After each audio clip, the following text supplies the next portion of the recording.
आप सभी बड़े सौभाग्यशाली हैं। इस वीरों के वीर प्रताप की भूमि, जहर का प्याला ऐसे पी गई जैसे किसी ने प्रसाद अमृत दिया। निसंकोच, पता है सामने वाला कह रहा है कि इसमें जहर है, लेकिन बोले ठीक है, अगर मेरे ठाकुर की यही इच्छा है तो ठीक है। ज्यादा सोचना नहीं है, स्वतः ही विष अमृत में परिवर्तित हो गया। उस भक्ति की ये भूमि, उस मीराबाई की ये भूमि। आपकी इस भूमि के लिए कुछ विशेष और हम लोगों के साथ आया है। अभी धीरे धीरे कहते हैं ना, किताब के पन्ने अभी खुलने बाकी हैं, खुलते चलेंगे और किताब समझ में आती जाएगी। दुर्योधन बचपन से ही इस ईर्ष्या में रहता था कि कैसे भी करके या तो ये पांडव समाप्त हो जाए, न रहेगा बांस न बजेगी बांसुरी, और या इनको किसी तरह से देश निकाला मिल जाए, इनका अहित हो, कैसे भी अहित हो, ये हटे और ये जो स्पर्धा है गद्दी के लिए, जो प्रतियोगिता है मेरी और युधिष्ठिर की, वो खत्म हो और लोग कहें कि नहीं भैया दुर्योधन को गद्दी दे दी जाए, राजगद्दी दे दी जाए। हस्तिनापुर बहुत बड़ा साम्राज्य था। पूरी श्याम कथा अगर आप आज का नक्शा लेकर बैठोगे ना भारत का, तो श्याम कथा आज भी आपको नक्शे में एक एक करके दिखाई देगी। हस्तिनापुर, इंद्रप्रस्थ, वारणावत, हर जगह आज भी मौजूद है। हमारे श्याम की कथा का एक एक साक्ष्य आज भी मौजूद है। मैं बताऊंगा।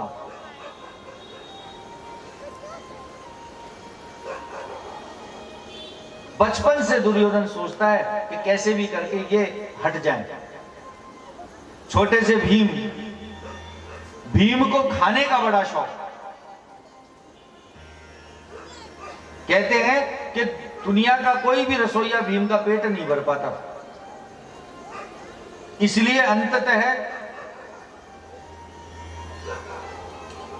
मां कुंती के हाथ से बनाया हुआ कौर खाने के बाद ही उनका पेट भरता। ये कहा जाता है अपनी मां के हाथ का बनाया हुआ कुछ खाके और फिर पेट भर जाता था कि हाँ हो गया था, बाकी उनको कितना ही खिला जाओ। खाने के बड़े शौकीन थे। दुर्योधन को पता था कि ये खाने का शौकीन है और तो कोई पकड़ में आएगा नहीं। युधिष्ठिर तो स्वयं धर्मराज है, अर्जुन सर्वश्रेष्ठ धनुर्धर, बुद्धिमान, लेकिन ये भीम पहलवान है और पहलवान में बुद्धि नहीं होती। जो पहलवान होते, कहते हैं ऐसा कि जो पहलवान है उनमें थोड़ा सा या तो शारीरिक बल अधिक ले लो या मानसिक बल अधिक ले लो। अब उनके पास शारीरिक बल अधिक। बोले ठीक है। एक दिन विचार किया, बोले इसको विष पिला देते हैं खाने के बहाने। सोचिए, बचपन की उम्र, गुरुकुल की उम्र, उसी में कहते हैं ना पूत के पग पालने में नजर आ जाता है। वही दुर्योधन ने शुरू कर दिया काम। भीम को बोले आज तो भ्राताश्री चलो, आज तो मैंने अपने रसोइये से कह के आपके लिए बढ़िया आपकी पसंद की खीर बनवाई है। भीम थोड़ा सा सकुचाए, बोले आज ये इतना प्रेम से कैसे खीर खिलाने की बात कर रहा है, रोज तो लड़ाई करता है, आज कह रहा है खीर खिलाएगा, कुछ गड़बड़ तो नहीं है। लेकिन जैसे ही खीर की खुशबू नाक में गई तो बोले नहीं यार चलो खा लेते हैं, होगी तो देखी जाएगी। गए, खीर में विष डाल के उनको खिला और उसके बाद पत्थर बांध के और सरोवर में डाल दिया। बेहोश बेसुध भीमसेन को सरोवर में डाल दिया। अब पत्थर की वजह से बेसुध भीम सीधे नीचे चलते चलते नागलोक पहुंच गए। और आप लोगों को बता दूं, नागलोक मां कुंती का पीहर है और भीमसेन का ननिहाल है। जैसे ही नाग सेवकों ने देखा कि कोई बालक आ रहा है, उन्होंने तुरंत उसे पकड़ा और ले जाके नागों के राजा के पास ले गए। राजा तक्षक के पास जाके कहने लगे, बोले देखो ये कोई मनुष्य जाति का बालक है और ये यहां हमें डूबता हुआ मिला, क्या किया जाए इसके साथ। पता नहीं क्या सोच के नागराज ने उसे पहले सुध में लाए, होश में लाए। होश में लाने के बाद पूछा तुम कौन हो? बोले मैं पांडु और कुंती का पुत्र भीमसेन हूं। बड़े प्रसन्न हुए नागराज, अरे पुत्र तुम तो हमारे दोहिते हो, हम तुम्हारे नाना लगते हैं, क्या हुआ था तुम्हारे साथ, यहां कैसे आ गए? भीमसेन ने कहा कि मुझे खीर खिलाई थी, खीर खाते हुए मुझे नींद आई, उसके बाद आंख खुली तो मैं यही हूं। समझ गए नागराज की कुछ अनहोनी हुई है। उन्होंने एक पेय पदार्थ भीमसेन को पीने के लिए दिया, बोले बेटा ये पियो। भीमसेन बोले ये क्या है?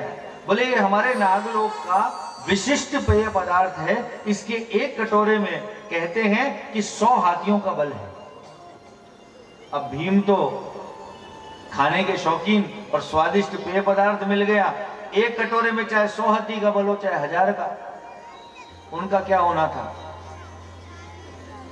जितने अधिक पी सकते थे उतने पीते गए। नागराज ने भी रोका नहीं, बोले ठीक है। इसलिए कहते हैं कि सहस्त्रों हाथियों का बल था भीमसेन में। उससे पहले कम था और उसके बाद वो पेय पदार्थ पीने के बाद में वो बल और बढ़ गया, विकसित हुआ। बाद में जब उन्हें पृथ्वी पर वापस भेजा गया, वो आए तो छोटे से भीम ने ऐसा एक छोटी सी कथा मैंने लोगों से सुनी, आपको बताता हूं कि जब आए तो उन्होंने देखा कि भाई लोगों ने देखा कि भीम तो गया। पता किया तो धीरे धीरे पता लग ही गया कि कुछ ना कुछ गड़बड़ हुई है और भीमसेन तो अब मिलेगा नहीं। तैयारियां हो गई, ब्राह्मण भोज चल रहा है, रो रो के बुरा हाल है मां कुंती का, भाइयों का, कि हमारा प्यारा भाई कहां चला गया। भीमसेन उनको कुछ बताते उससे पहले फिर भोजन दिख गया उनको, ब्राह्मण भोज। बोले यार बता तो दूंगा, पहले भोजन तो कर लूं। फिर बैठ गए। अब जब खाना शुरू किया तो ऐसा खाना शुरू किया कि ब्राह्मण भूखे रह गए, लेकिन भीमसेन आने दो। फैलती फैलती खबर मां कुंती के पास गई, बोले एक कोई बालक बैठा है और वो ऐसा खा रहा है कि अब तो ब्राह्मणों के लिए भी नहीं बच रहा। मां कुंती ने कहा चलो मैं देखती हूं उसको, मैं परोसती हूं और मैं देखती हूं। जैसे ही मां को आते देखा, भीमसेन ने कहा आप पकड़े गए, क्योंकि ये खिलाएंगी और जाने क्या जादू है इनके खिलाते ही मेरा पेट भर जाए। और जैसे ही पेट भरा मां तुरंत पहचान जाएगी ये भीमसेन। आई कुंती मां, परोसा, उन्होंने जैसे ही कौर खाया और कहते हैं ना वो डकार, हरिओम, मां कुंती प्रसन्न हो गई, बोले तो मेरा भीम आ गया। इस प्रकार के कई षड्यंत्र दुर्योधन करता रहा। उन्हीं में सबसे बड़ा जो षड्यंत्र था वो था लाक्षागृह षड्यंत्र। वारणावर्त जो आज भी मेरठ के पास स्थित है, वहां पर हस्तिनापुर का पूरा साम्राज्य वारणावर्त तक भी आता था और वारणावर्त में आदिवासी जातियां उस समय रहा करती थी। वो लोग शिवरात्रि का एक उत्सव मनाते थे और उस उत्सव में, शिवरात्रि के उत्सव में, राज परिवार का एक सदस्य उपस्थित होकर उनका उत्साहवर्धन करता था। ये नियम था हर साल। शकुनी मामा, दुर्योधन, दुशासन, इन्होंने बैठकर चर्चा की। शकुनी ने कहा, बोले भैया ऐसा करो दुर्योधन, इस बार इस वारणावर्त के उत्सव में युधिष्ठिर को भेज दो। दुर्योधन ने पूछा मामा जी, वो गया दौड़ के, मामा जैसा मामा ने कह दिया। देखिए पूरी महाभारत में मामाओं के सब तरह के चरित्र हैं। एक शकुनी भी मामा है, एक श्री कृष्ण भी मामा है, शल्य भी मामा है, लेकिन शकुनी मामा की तो बात ही निराली है। कहते हैं शकुनी अपने भांजों का दुश्मन नहीं था।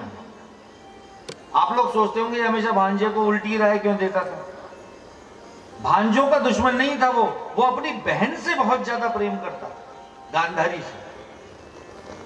और जब से गांधारी का विवाह धृतराष्ट्र से हुआ और गांधारी ने आंख में पट्टी बांध ली, तब से शकुनी ने शपथ ली थी कि जिस वजह से, जिसके कारण मेरी बहन को आंख होते हुए भी अंधी के तरह जीवन बिताना पड़ रहा है, इस कुल का मैं नाश कर दूं, ये प्रण लिया था शकुनी। इसलिए वो सदा दुर्योधन को उल्टी चाल चलने के लिए कहता था। कहते ना कुल के दीपक से ही कुल को जला दिया गया, ये उसकी योजना थी। दुर्योधन दौड़ के गया, बोले पिताजी इस बार वारणावर्त का जो उत्सव होने वाला है उसमें आप भ्राता युधिष्ठिर को भेजो, राज परिवार से किसी एक को जाना है। और मैं चाहता हूं, इस समय युवराज युधिष्ठिर हैं, उस समय युवराज का पद युधिष्ठिर के पास है। बोले युवराज युधिष्ठिर को भेज दिया। युवराज जाएंगे, प्रजाजनों से मिलेंगे तो प्रजाजन भी बहुत खुश होंगे कि स्वयं युवराज आ गए। ये सोचकर धृतराष्ट्र ने बहुत समझाया। बोले देख बेटा, क्योंकि धृतराष्ट्र भी मनी मन में चाहते तो थे कि मेरा बेटा राजा बन जाए, लेकिन वो अपने बड़ों के सामने बोल नहीं पाते थे। उन्होंने कहा देख बेटा तू जा, दुर्योधन तू जा, तुम जाओगे लोगों से मिलोगे, क्या पता तुम्हारे व्यवहार की वजह से लोग ये मांग रख दें कि हमें तो दुर्योधन ही राजा चाहिए, ऐसे नहीं तो ऐसे राजा बन जाए। लेकिन दुर्योधन ने कहा नहीं, उसके दिमाग में तो मामा की चाल थी। बोले नहीं नहीं, आप तो युधिष्ठिर को भेजो, सीधी सी बात। बेचारे धृतराष्ट्र जैसे जन्मांध थे वैसे वे पुत्र के प्रेम में भी अंधे थे।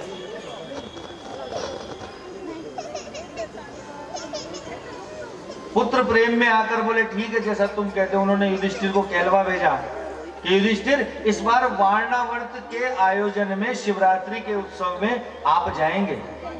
अच्छा, शकुनी को और दुर्योधन को यह पता था कि युधिष्ठिर कभी अकेले नहीं जाएंगे, उनके साथ उनके चारों भाई और माता ये अवश्य जाएंगे, तो एक साथ ही सारा काम हो जाएगा।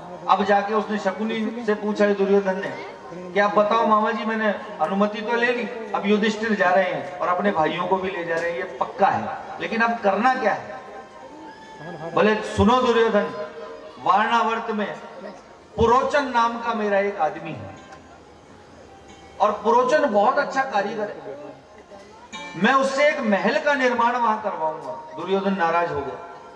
बोले आप उनको वहां महल में रहने भेज रहे हो, हमारे शत्रु हैं वो, और आप नया महल बनवा रहे हो उनके लिए अच्छे कारीगर से। बोले सुनो, वो महल ईंट गारे का नहीं होगा, स्वर्णाभूषणों का नहीं होगा, रत्न जड़ित नहीं होगा, वो महल लाक्ष्य का बनाया जाएगा, लाख का बनाया जाएगा, ज्वलनशील पदार्थों का बनाया जाएगा। पुरोचन को विशेष रूप से कहा जाएगा कि वो लाख का महल बनाए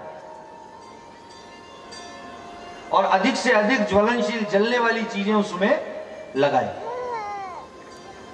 और शिवरात्रि के उत्सव के दिन पुरोचन द्वारा उसमें आग लगा दी जाएगी और उसमें बैठे हुए पांडव माता के साथ में जलकर भस्म हो जाएंगे।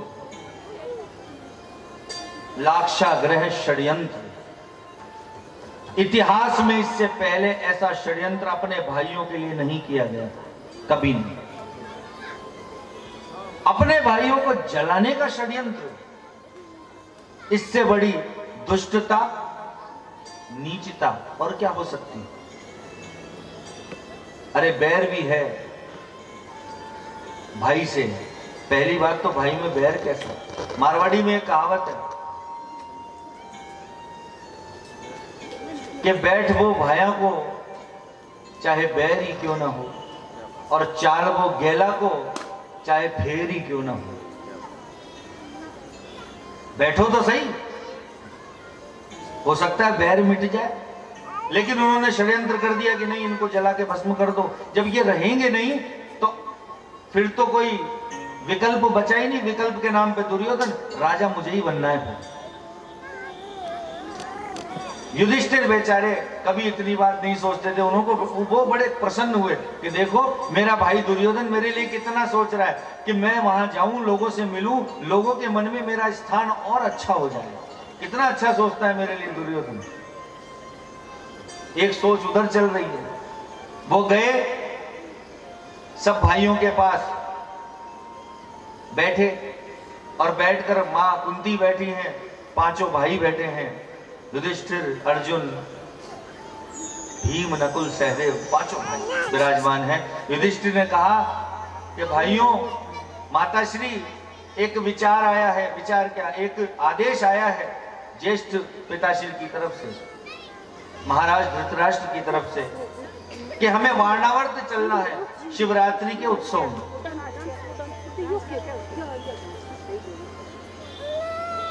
शिवरात्रि के उत्सव में हमें चलना है और प्रजाजनों के साथ में उस उत्सव को मनाकर फिर हम आएंगे।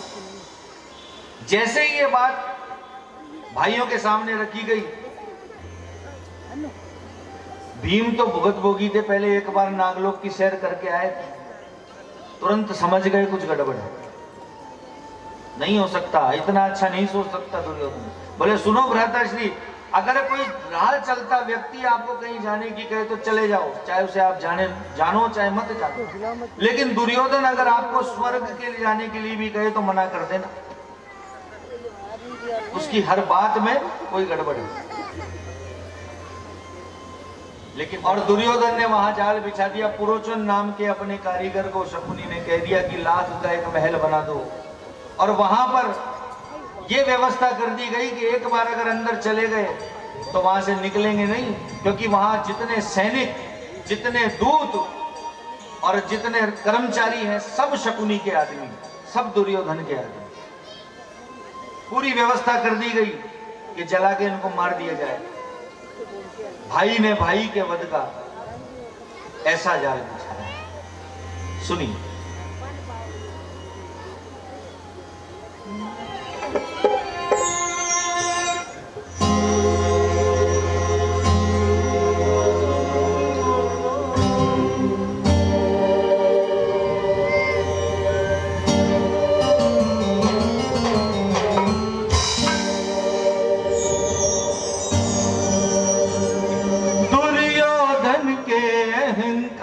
ने कैसा रंग दिखाया है।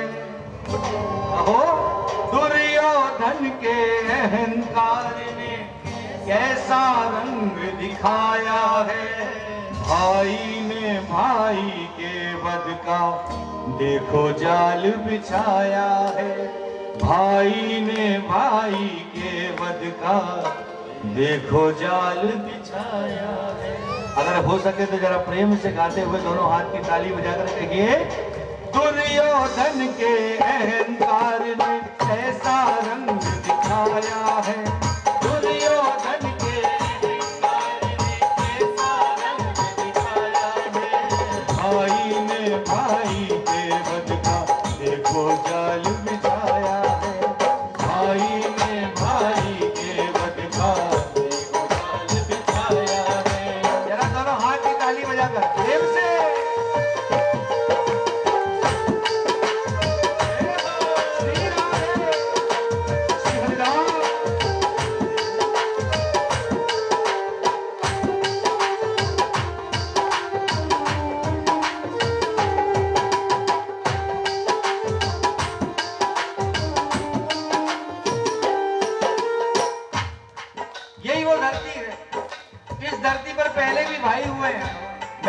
कलयुग का प्रभाव, समझने की कोशिश कीजिए।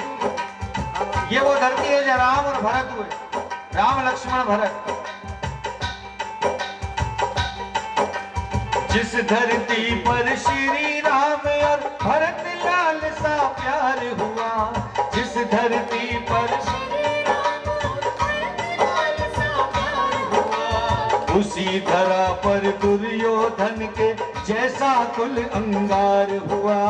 उसी धरा पर दुर्योधन के जैसा कुल अंगार हुआ। शकुनी मामा की दुर्बुद्धि ने षड्यंत्र रचाया है, शकुनी मामा की दुर्बुद्धि ने षड्यंत्र रचाया है। भाई ने भाई के वध का देखो जाल बिछाया है, भाई ने भाई के वध का देखो जाल बिछाया है।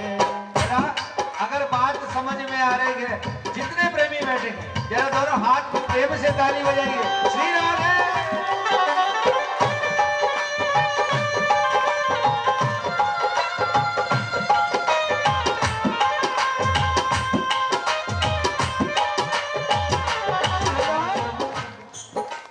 पांचों पांडव कुंती के संग परिणावत में आए थे, पांचों पांडव कुंती के संग परिणावत में आए हैं। दुर्योधन के झूठे प्रेम को वो तो समझ न पाए थे, दुर्योधन के झूठे प्रेम को वो तो समझ न पाए थे।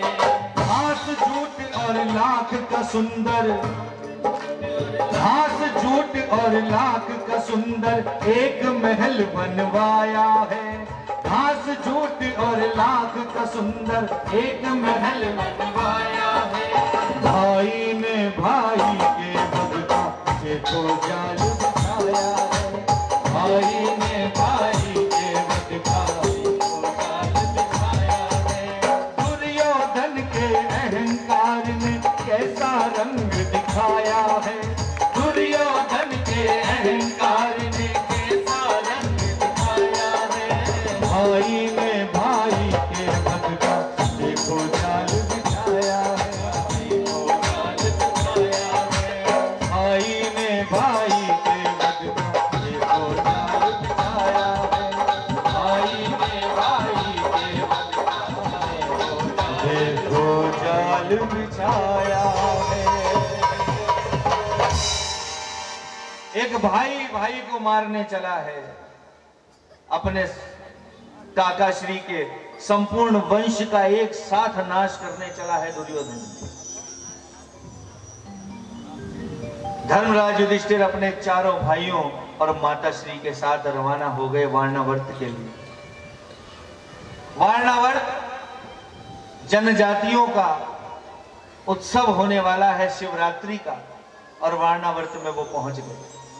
वहां जाकर पूछा कि हमारे लिए क्या व्यवस्था है रहने की, सेवकों से कर्मचारियों से पता किया तो कहा, अरे साहब महाराज युवराज आपके लिए तो आपके भाई ने दुर्योधन ने इतना सुंदर महल बनवाया है जैसा आपने हस्तिनापुर में भी नहीं देखा हो।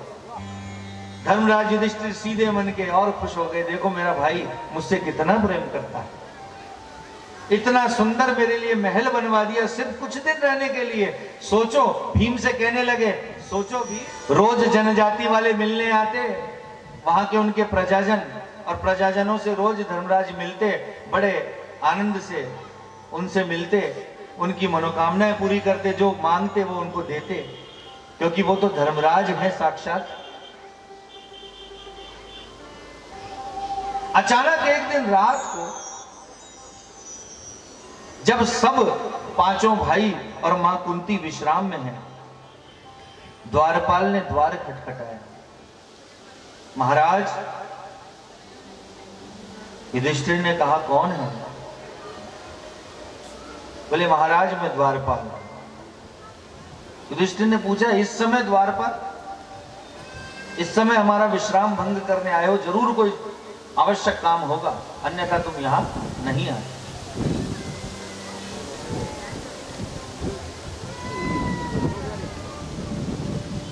अवश्य ही कोई बहुत आवश्यक काम। बोले महाराज एक आदमी बाहर खड़ा है और वो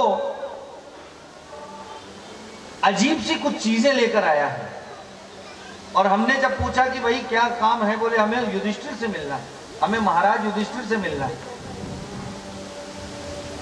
महाराज से मिलना है हमें।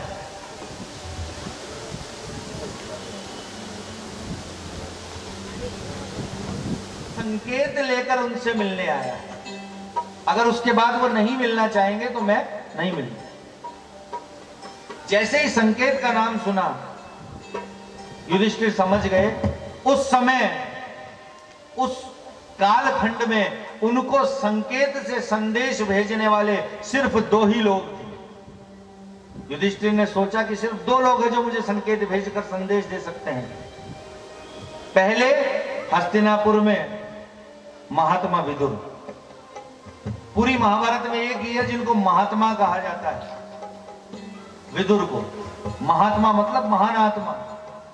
और दूसरे कौन? स्वयं श्री हरि कृष्ण। ये 2 ही लोग हैं जो संकेत भेज सकते हैं और ऐसे संदेश भेज सकते हैं, और कोई नहीं। बोले तुरंत आने दो उसे, तुरंत आने दो। द्वारपाल गया और उस व्यक्ति को अंदर भेजा। उस व्यक्ति के हाथ में एक पिंजरा था और उस पिंजरे में 6 चूहे बंद थे। गिनती कितनी? 6 चूहे एक पिंजरे में बंद, और दूसरे हाथ में एक कुदाल यानी सुरंग खोदने का हथियार। संदेश स्पष्ट था। धर्मराज को पूछने की जरूरत नहीं थी। धर्मराज समझ गए 6 चूहे पिंजरे में बंद है, यानी हम 6 लोग, 5 भाई, एक माता कुंती, हम यहां फंस चुके हैं। हमें यहां षड्यंत्र के तहत लाया गया है। और दूसरे हाथ में कुदाल, यानी कि जो व्यक्ति आया है ये सुरंग खोदने में माहिर है और ये हमें यहां से निकलने में सहायता करेगा। पूछा किसने भेजा है? बोले हमें महात्मा विदुर ने भेजा है। बस संदेश पहुंच गया। सिर्फ इतना कहा युधिष्ठिर ने कि जाओ अपना कार्य आरंभ कर दो, क्योंकि अब कोई शंका की गुंजाइश ही नहीं। कार्य आरंभ कर दो मतलब सुरंग खोदना शुरू कर दो। ये पूछा कि कितने दिन में कर लोगे? बोले मुझे आदेश हुआ है कि शिवरात्रि से 1 रात पहले आपको काम पूरा करके दे दो। इसका मतलब एक संदेश और स्पष्ट था कि अग्निकांड शिवरात्रि के दिन होने वाला है, उससे पहले हमें यहां से निकल जाना है। कितनी सुंदर व्यवस्था से महात्मा विदुर ने अपनी बात पहुंचा दी। वो व्यक्ति, वो दूत जो आया था कुदाल लेकर, वो तुरंत काम में लग गया। उसने महल का वो कोना छाना जहां से सुरंग आसानी से और जल्दी तैयार हो सकती है, वो, और वहां पर काम करना शुरू कर दिया। दिन देखी न रात देखी, लगातार काम करता रहा। और काम करते करते भीम को लगा कि अकेला आदमी सुरंग खोद रहा है, मैं भी चलो इसकी कुछ सहायता कर दूं। भीम को अपने बल पर तो भरोसा था ही। वहां जाकर कहने लगे, बोले ऐसा करो, मैं बहुत बड़े बड़े काम कर सकता हूं, ये छोटी सी सुरंग का क्या काम है, तुम थोड़ी देर विश्राम कर लो, थोड़ी देर मैं काम कर लेता हूं। दूत ने स्पष्ट कहा, राजकुमार ये आपका काम नहीं है, आप जाइए, आप विश्राम कीजिए, मुझे आदेश हुआ है ये काम मैं ही करूंगा। और आप पुनः यहां आकर मेरा समय बर्बाद मत कीजिए, मेरा समय व्यर्थ मत कीजिए। मेरे पास समय वैसे ही कम है, जल्दी से जल्दी आपको काम पूरा करके देना है। भीम को बहुत बुरा लगा। बोले छोटा सा आदमी मेरे से कैसी बात कर रहा है। उन्होंने धर्मराज से कहा तो धर्मराज ने कहा कि महात्मा विदुर का दूत है, ये जो कहे वो सत्य है, इसलिए इसे व्यर्थ में परेशान ना करो, बैठ जाओ। शिवरात्रि के 1 दिन पहले दूत आया और कहने लगा, प्रभु आपका काम हो गया, सुरंग तैयार है। विचार विमर्श हुआ। पांचों भाई मां को लेकर उस सुरंग के माध्यम से बाहर निकले और जाते जाते अपने ही हाथों से उस महल को आग लगी। लाक्षागृह है, लाख से बना हुआ महल धूं धूं करके जल गया, कुछ ही क्षणों में समाप्त। और एक विशेष बात और थी, उनके सेवा में जो कर्मचारी थे वो एक महिला और उसके 5 बेटे उनके सेवा में लगाए गए थे और वो पांचों उसमें जलकर भस्म हो गए।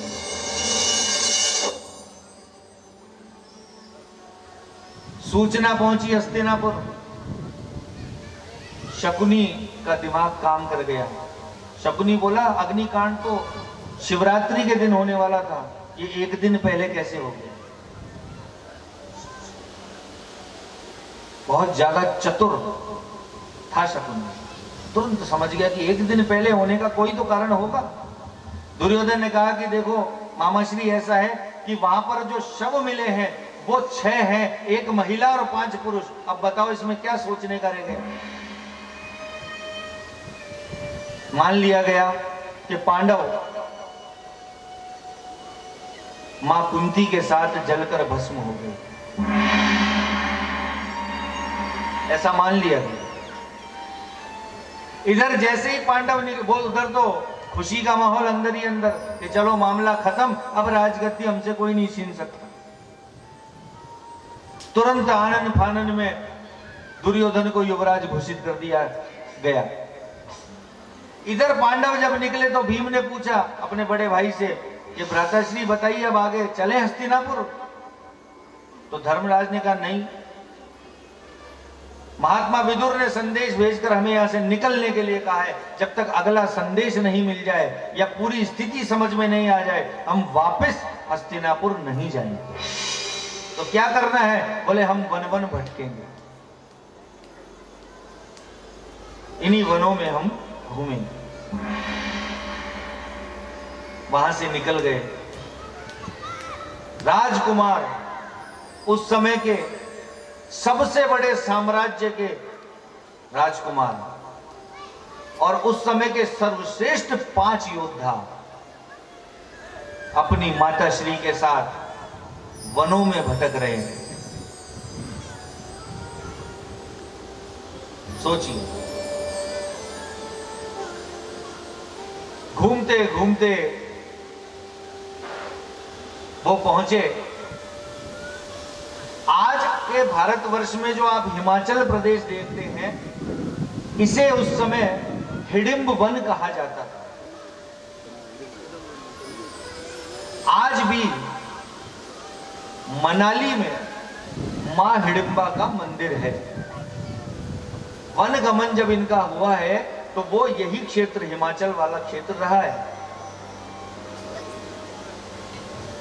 उस क्षेत्र में घूमते घूमते पहुंच गए जिसे कहा जाता था हिडिंब वन और आज कहा जाता है हिमाचल।